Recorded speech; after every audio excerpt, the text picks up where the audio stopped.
साताऱ्यात मुख्यमंत्र्यांच्या वचनपूर्ती कार्यक्रमावर पावसाने पाणी फेरलं। मुख्यमंत्र्यांच्या कार्यक्रमाला पावसाचं आंदोलन। शहराच्या मुख्य प्रवेशद्वारावरच पाण्याचे तळ। तब्बल 3 तास वाहतुकीचा खोळंबा। वादळी वाऱ्याने चमकोरी करणाऱ्या कार्यकर्त्यांचे बॅनर पाडून केलं आंदोलन।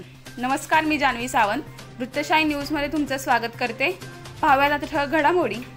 साताऱ्यात मुख्यमंत्र्यांच्या उपस्थितीत व उपमुख्यमंत्री देवेंद्र फडणवीस त्याचबरोबर अजित पवार यांच्या उपस्थितीत होत असलेल्या लाडकी बहीण योजनेचा शुभारंभ आणि वचनपूर्ती कार्यक्रमाच्या निमित्ताने साताऱ्यात प्रशासनाने जंगी तयारी केली असताना अचानक आलेल्या वादळी पावसाने या कार्यक्रमावर पाणी फेरलं। त्यामुळे जिल्हा प्रशासनाची धावाधाव झाली असून उद्या कार्यक्रमासाठी येणाऱ्या महिलांना देखील अचानक आलेल्या पावसामुळे मोठी कसरत करून कार्यक्रमास्थळी जावं लागण्याची शक्यता नाकारता येत नाही। त्यामुळे पावसाने मुख्यमंत्र्यांच्या कार्यक्रमाला आंदोलन केलं की काय अशी संपूर्ण सातारा शहरात चर्चा सुरू होती।